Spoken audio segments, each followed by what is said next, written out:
2024 Update Part 1. It has been a while. Our team has been hardworking and diligent as always. Updates have been pushed on a daily basis. Due to that, this post will be long.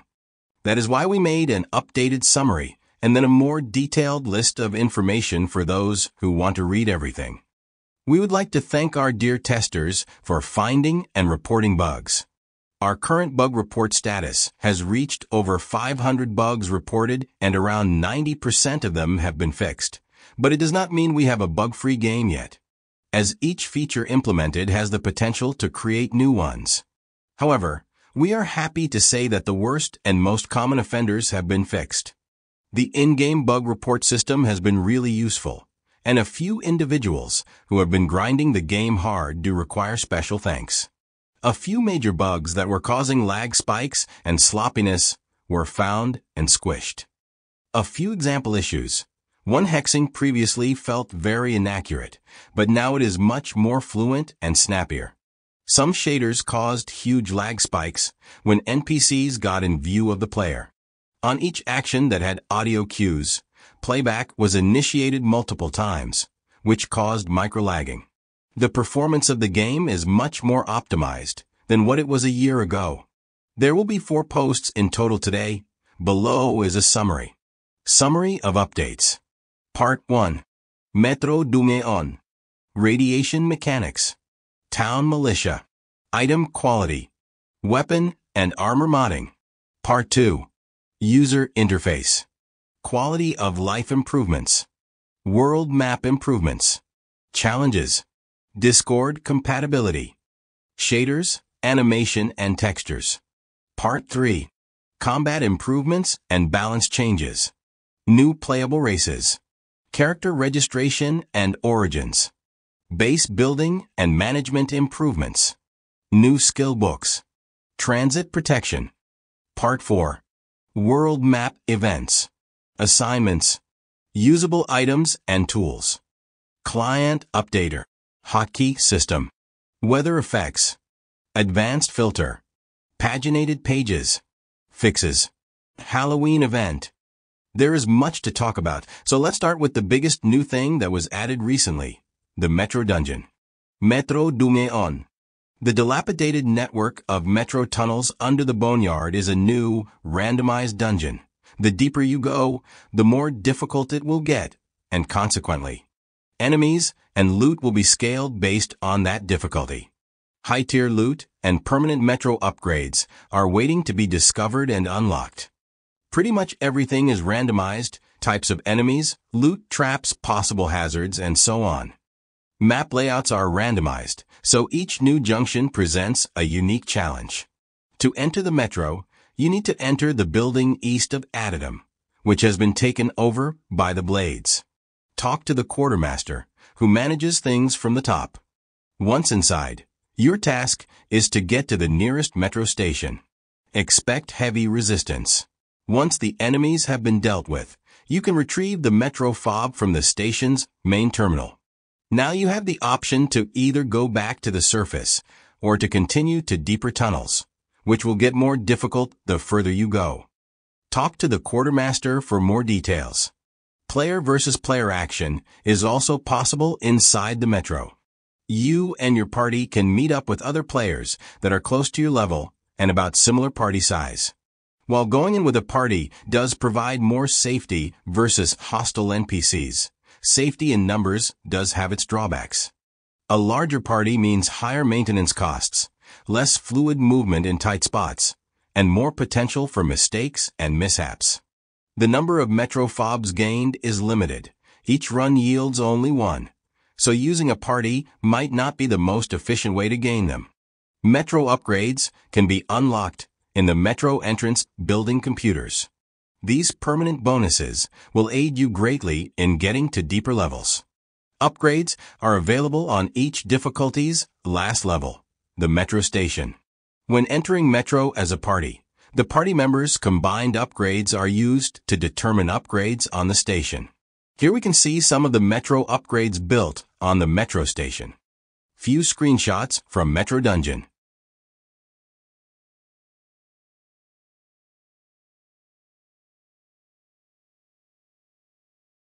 Radiation mechanics reworked. You get a radiation dose for each minute you are inside locations that are irradiated. There are also visual cues that inform the player he is in an irradiated area. The default dose of radiation is 100, but your character radiation resistance will reduce it by a percentage of the value. Previously, radiation resistance affected the radiation damage taken and not the dose. Each time your character takes a dose of radiation from the environment, radiation damage is applied, or each minute ticks if not in radioactive locations. Radiation damage is the exact value of the accumulated radiation level. Accumulated radiation levels are reduced by half of the radiation damage gained. The RAD-away drug is an excellent way to reduce high radiation levels, minus 250 rad. Alternative sources of radiation were created, such as microfission cells. They work like regular MFCs, but there will be additional radiation added, 5 to 15 radiation levels, with each shot. Oh, and they also glow in the dark. Due to the nature of the effect per hit, there will be nice synergies with traits that increase the splash area of projectiles. To acquire this kind of ammunition, players will need to craft it using rare uranium ores. Some enemies also have irradiated attacks, so it will be wise to use some RAD-away before the radiation damage tick appears to prevent high damage spikes. As before, radiation is no joke and may be deadly, especially for unprepared travelers. Good old green goo and rubber boots make a comeback. They may come in handy in the newly added and reworked Toxic Caves dungeon. Playable, but WIP as of now. Town Militia. The unsafe towns are now protected by the militia from the winning side of town control. Those guards will protect town citizens and also fight anyone trying to break into the town treasury. If there is Vault Buster placed on the town treasury door and no player is fighting militia, they will head to the treasury and remove it, defusing the event. Item quality. There is a new type of item parameter, quality. Quality can range from common, uncommon, and rare to exotic. The background color of an item is based on that quality. For armor and weapons, quality will define the maximum amount of available mod slots. For other items, it provides information on item rarity and value, so new players know which items are worth taking so as not to fill their backpacks with every rock and flint stone in the wasteland. Armor and weapons of common quality can have 1 mod slot available, uncommon quality has 2 mod slots available, and rare and exotic have 3 mod slots available. You might ask, then, how and where to find the best quality items? Weapons looted from NPCs are of the lowest tier of quality, common. Uncommon quality armor and weapons can be looted from instances where PvP is not very likely to happen, or bought from NPCs' shops and by crafting. If one wants to find the best quality armor and weapons, then he needs to find them in high PvP risk areas such as public dungeons and red.world map events. Tier 4 weapons and armor are always of exotic quality. Weapon modding reworked. Weapon mods have been reworked in a way that makes managing them easier and more nuanced. There is no need to scroll through hundreds of mods to check their individual bonuses as now mod bonuses are rolled on installation. Mods are now stackable. Modding screens have been scrapped and replaced with more universal ones. The rules of modding are that 3 individual mods can be installed, but the same type of mod cannot be installed on different slots simultaneously. If you are not happy with the rolled stats, you can install another mod to replace the old one. Installed mods cannot be detached. Mod items have kept their names, effects, and tiers. A quick reminder on how weapon tiers work. Tier defines a number of rolls. Tier 1 is equal to 2 rolls, Tier 2 is equal to 3 rolls, Tier 3 is equal to 4 rolls, Tier 4 is equal to 5 rolls of possible bonuses. Possible bonuses are based on mod types. Modified items will have a small gear icon displayed. Shop and dungeon items have a chance to have modifiers by default. Armor modding. An armor mod system was created. It will use the same universal crafting screen as weapon modding. Armor mods do require higher-tier resources such as steel, composite, and energy transformers, and leather as a base material. Armor mod bonuses are applied on installation. There are no different types of armor mods as in weapons, but mods can provide a huge list of possible bonuses. Unlike weapon mods, armor mods do not have an item type, and multiple of the same type can be installed. If a player wants to focus on a single type of bonus, then he can try to get the same bonus on each armor slot. For example, carry weight bonuses of 24, 30, and 13 rolled for the slots, a total of plus 67 carry weight. Each slot bonus can be re-rolled by installing another mod. Tiers work similarly to weapon mods in terms of the number of rolls. List of possible armor bonuses per roll. Normal resistance 1 to 5.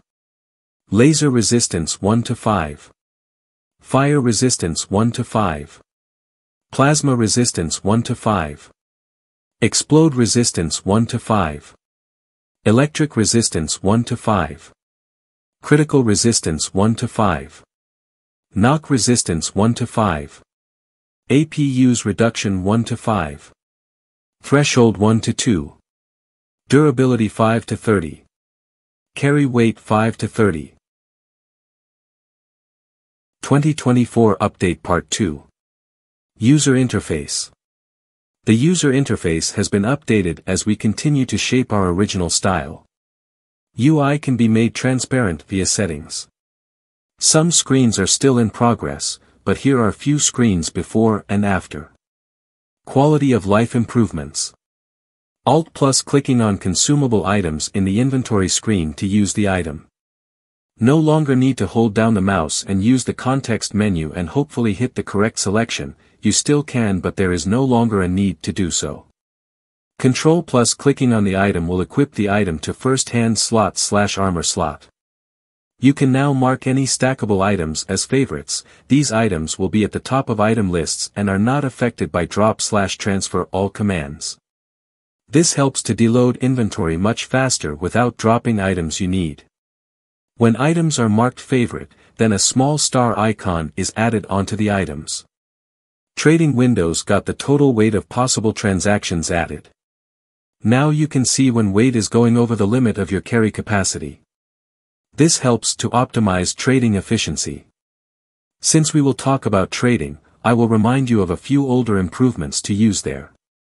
Control plus click moves the whole stack of items, Shift plus click moves a single item. Holding Shift while scrolling scrolls the whole visible page.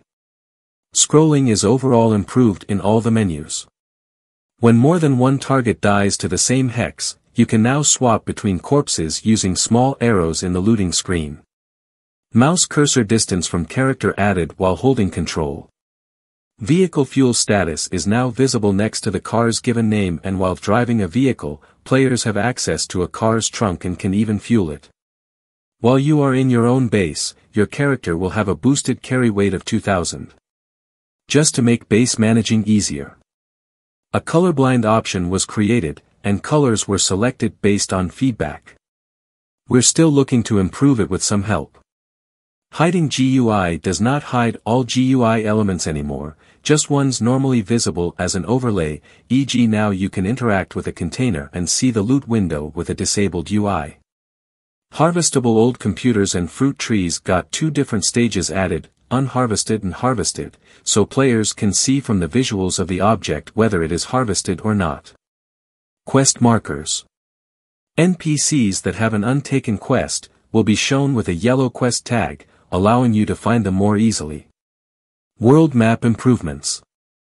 Location selection. If you are hovering on the world map within the border of more than one location, you will get a drop-down choice list of locations. Cooldowns are now visible while on the world map. Hotkeys works now while on the world map. Terrain difficulty added, meaning traveling on rough surfaces is slower than on flat surfaces. The day and night cycle. Map fixes and streamlined styles. The amount of map fixes is huge, missing blockers, inconsistencies, refresh of styles, lighting related fixes. New scenery objects were added. Still a lot to do and some maps unfinished. Some town maps got rechecked, fixed and improved. Each bug report in the game, saves coordinates, or screen report helps us to create better and better maps. Here are some new maps.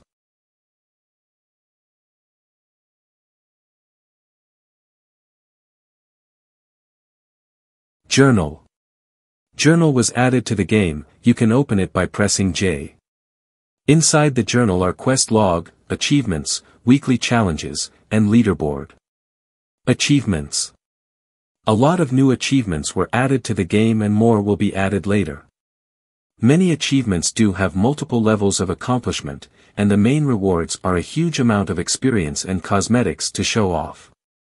A few of them provide key items like glow key cards. Some of these are still in progress due to content not yet being added. Weekly challenges. Weekly challenges are once-a-week objectives you can accomplish, 6 of them are generated each week and are randomized. Weekly tasks are a non-forced way to direct players to compete on the same things and to increase player interactions. Tasks are shown on Discord notifications and in the Weekly Challenges tab, where you can also check your progress on each task. Completing a weekly task provides the player 20% of the experience needed to advance in level, so it will scale on higher levels too.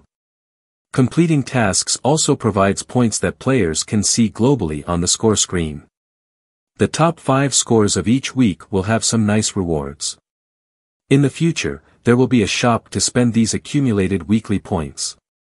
Leaderboard. The leaderboard will show the total global score accumulation on selected topics. For example, Metro High Score Selection shows who have managed to reach the highest difficulty in Metro Dungeon. Say hello to our testers. Claiming rewards. The challenges screen has a reward claiming section added. Once you have been rewarded from town control, achievements, or weekly tasks, your rewards do appear on the list. Rewards can only be collected while being in a safe location such as bases, while on world map, or in safe towns. Discord-related features. Game events such as weekly challenges, town control, and town raids are notified in the Discord events channel. Also, in-game there is a setting that affects if your character level and location, if it is safe, is visible on your Discord profile. If the option is not selected, then on the Discord profile it shows, player level, player name. PvP locations will not display on Discord no matter the setting. This can be useful when you want to group up with other players or meet for a trade. Shaders reworked, animation tweaking and textures improved. Your feedback has been heard, and the character visuals have been improved to match the original style. Previously, some models looked a bit off and were too smooth. 3D rendering was optimized, and models do not cause performance drop on load. The 3D models also now have a different shader that blends them more with the original art style. Better to show you than explain how it looks, so here is a video to show the human, ghoul and mutant moving animations wearing different armors. Death animations are also being implemented, getting more and more gruesome as we progress. Improvement work never ends, but that's the advantage of having our own assets that grant us unlimited potential.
2024 Update Part 3.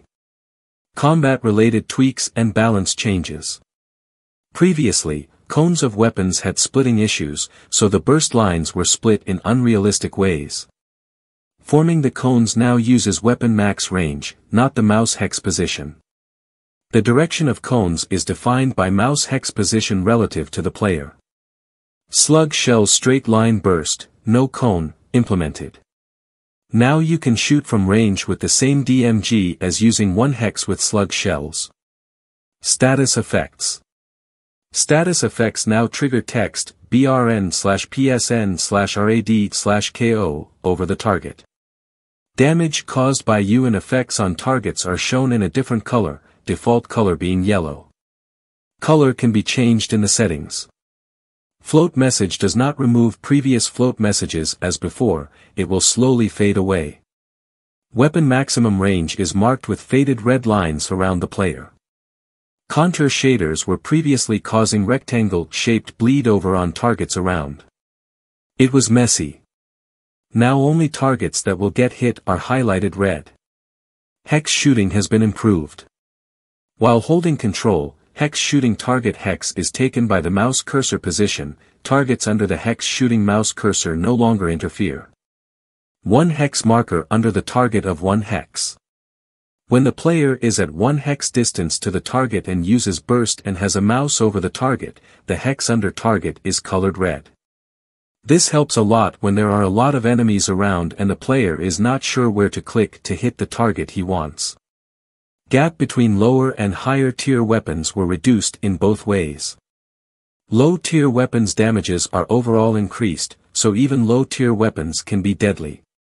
It also means that NPCs that do use these weapons cannot be ignored anymore. Higher tier weapons did way too much damage in previous tests, it was no fun to die from range with 2 shots. High and mid-tier weapon damages are lowered, and damage increase perks/traits/drugs/critical hits have been nerfed. From current experience, I could say that melee weapons seem to have found their needed usages. One hexing values are slightly increased, meaning one hexing is more effective than in previous tests. It is still far from perfect, but the direction is right. Weapons have been tested on player versus environment situations and comprehensive PvP tests are required. New audio. New weapon audios were updated for plasma and frag grenades and the Molotov cocktail. Scavenging-related audio was added for mining, cutting wood, harvesting fruits and collecting microcircuits. New playable races. Mutant shaders, textures, cosmetics and animations for armor and weapons were added. Some are still being developed. Mutants can use armors made of leather and metallic materials. Mutant weapon restrictions mostly exclude small guns and some melee weapons from being used. Usable melee weapons are all sledge-type weapons, pickaxe axe, sledgehammer super sledge etc., and unarmed, power fist, knuckles, boxing gloves. Here is a super mutant donning armor made of used tires.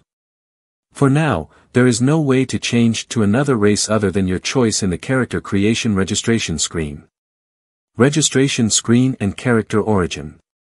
To start your journey in the wasteland, you must register your character. Start by choosing your race, human male, human female, ghoul and/or mutant. Then choose the cosmetics you like by setting skin tone, hair, colors, shirt, pants, and boots. Write your character name and password. Email address is optional, but if you ever forgot your password, then you will need email to reset it. Your character origin will have a few different options to select from: Caravan Guard, Raider, Scientist and Tribal. Origins will define small things here and there on dialogues, quest rewards and give starting bonus skills on a preset of skills. Origins will get more usage/features/flavor added later. There were worries that if the origins have too much effect on the gameplay, then players are obligated to create characters for each origin, but for the matter of endgame it does not have any impact. Toxic Caves Instance. You can find a map leading to toxic caves randomly dropped from world map encounter mobs.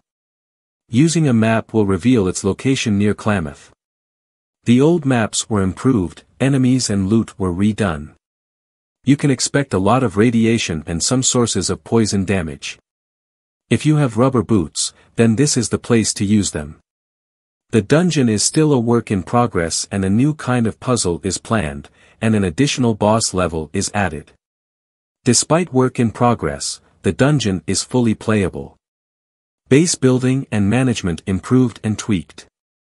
Now, players gain 100% resource when salvaging objects, so you can freely change and replace everything without worrying about losing resources. Accidental salvaging might still happen, but extra measures are planned for salvaging structures. Base sorting solution was added, a buildable Mr. Handy robot charging station. You can command your robot to do all the cleaning for you. By default, the robot will collect everything from the floor. Robot picks up loot and does it in a 2-hex area around him instead of an item-per-item basis. Picking up items from the floor can be toggled off. After the cleanup phase, the robot can also pull out items from a main storage to resort when this option is enabled. When everything is gathered, Handy begins to sort the loot. All the loot item types that have linked containers will have their items delivered to those containers.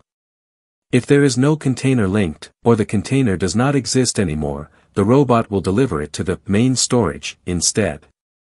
Suppose a main storage is not linked either, it will drop unsorted items on the ground for you. Storage linking.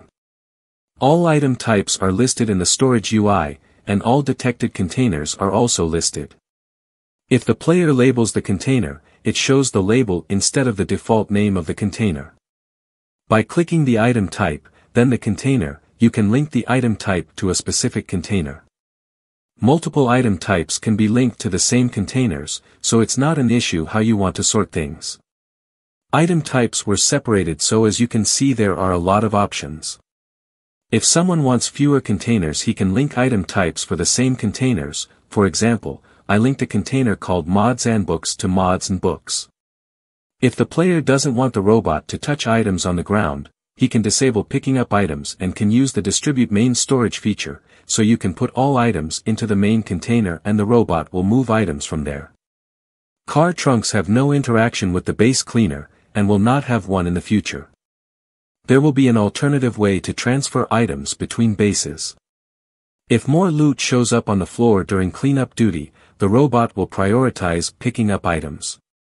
This feature is pretty useful straight out of the box, but we're waiting for bug reports and other information on how to improve it. Storage management is available from the Outpost UI. Outpost UI has been slightly reworked. You can also change the cleaning robot's personality as you like. Crafting costs balanced.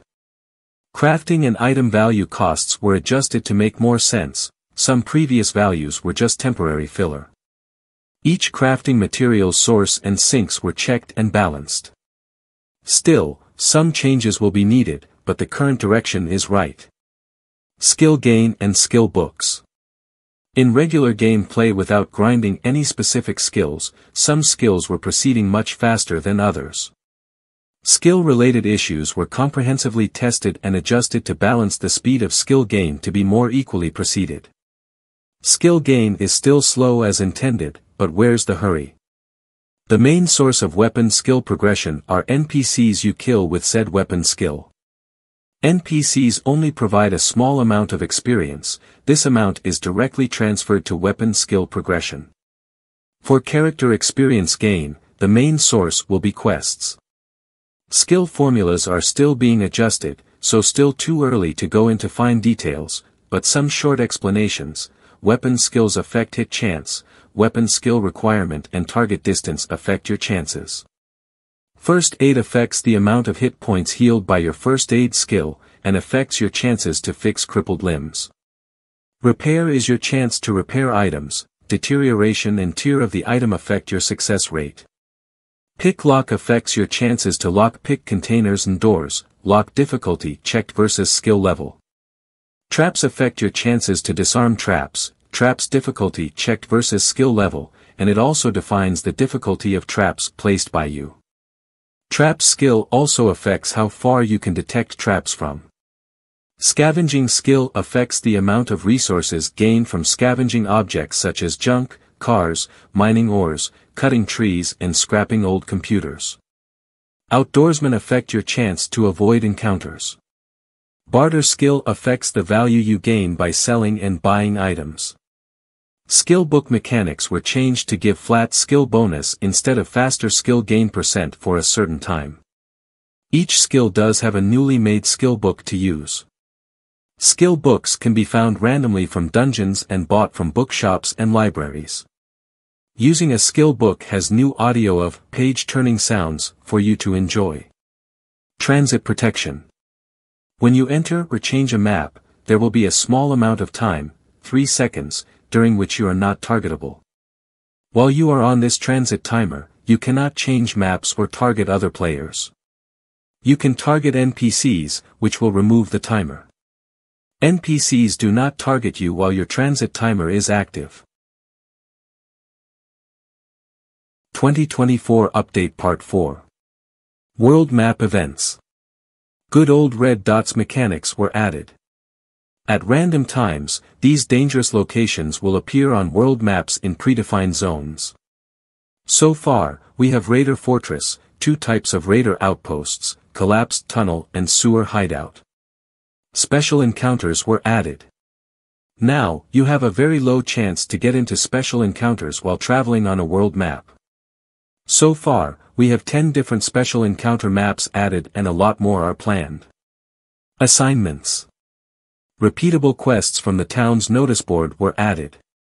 These are low risk and low rewards locations which are excellent places to learn and get used to the mechanics. Also, they are party friendly, so gather your team together and venture forth. So far we have 3 familiar locations from S3, maps, loot spots, mobs, recreated and adjusted to fit Season 4. These assignment types of quests are still being observed and looked for if they are fitting the game in the current way they are. There are no cooldowns on how often assignments can be taken, at least for now. Improved hover mouse info. There are new settings for mouse hover info. If enabled, then additional info is shown. Important NPCs names.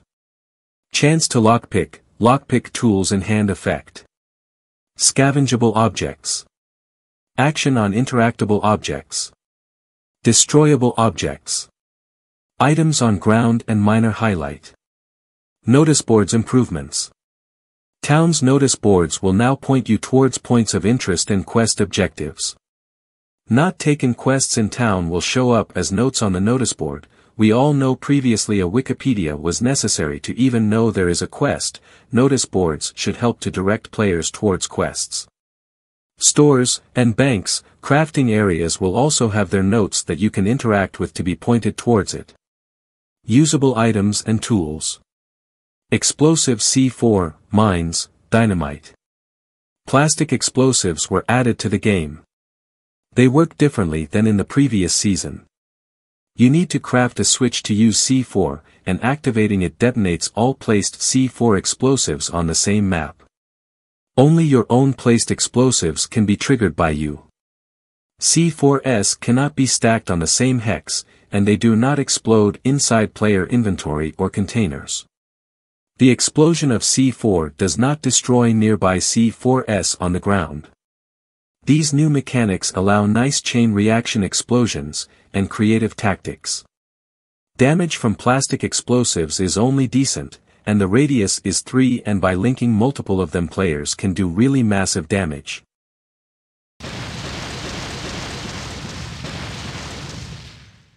Mines work pretty much in a similar way as in the previous season. High explosive damage with radius of 2, decent chance to cripple legs. Dynamite has the highest radius of the explosives, being 4 hex range. They can be armed and thrown at target hexes. Ideal for interior bombing. On top of that, players now have a perk called Tinkerer to increase the effectiveness of all these explosives. Tools. When dismantling weapons and armors, the chance to gain back resources is affected by tools. With a tool in hand when dismantling, you gain back 25% more resources. With a super toolkit in hand when dismantling, you gain back 50% more resources. Using tools in hand greatly increases the chance to repair items. Super toolkits are rare, so better think twice about which items to use them for. Super toolkits can also be used to guarantee repairs to armors and weapons, but they are costly, and they get consumed on use. Tools are more common and can be randomly found across the wasteland, but consistent sources are general shops and mechanical shops. Both tool items can be crafted. For Tier 4 gear repair requirements, a rare advanced repair toolkit was added. It's quite rare. Stealth buoy and motion sensor. These items were re-added to the game, and they work as a consumable. Once you use them, you have a timer until the effect ends. The timer for these is 15 minutes. Items were made stackable. Stealth buoy increases character sneak value by 100. Motion sensor grants the player the ability to see through walls, and the ability to see 5 more hexes around him. First aid kit and doctor bag. Both healing items provide great benefit for medication purposes, but have a high chance of getting depleted when used. First aid kit on target removes burning and bleeding effects, and medication cooldown is reduced by 50% of what it normally would be. Doctor bag removes all the crippling effect on target and medication cooldown is reduced by 50%. Lockpick tools. Using a lockpick set on hand or via hotkeys will increase the chance to open the lock.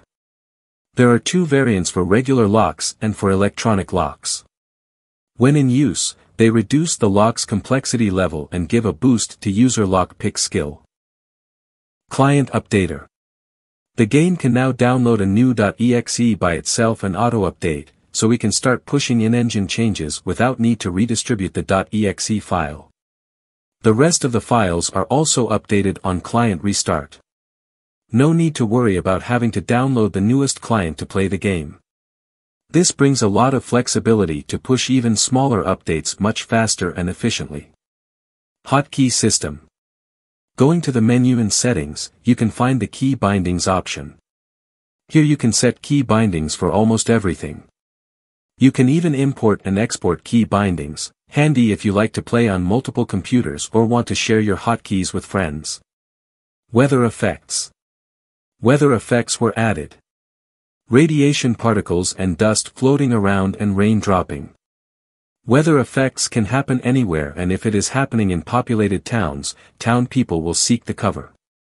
Weather can be disabled in the settings. Advanced filter.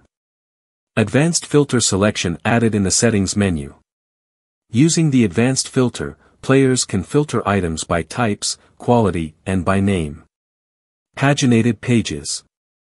The crafting screen and auction house used to cause lag spikes when opened due to sheer amount of content. So, another optimization was required. Both these are now working as pages and only load what you can see. Auction house screen also got additional filters, type and quality. We are creating a game for gamers, so the voice of the community is a great source of ideas. Active game testers that give feedback, suggestions and report bugs help us immensely. Overall, it seems like we are getting closer and closer to the S4 release, but it is still too early to tell when. Many content-related things are still missing, and much more testing is needed. It will be finished when it's done, but we're getting there. Once again, your help will make the process take less time, so join the test server now. Thank you for reading through and have a nice post-apocalyptic day. One more thing before we end here. The Halloween event will start today, October 18, 2024. Log into the game to find more. Download link here. And on FOnline2 Discord S4 download channel.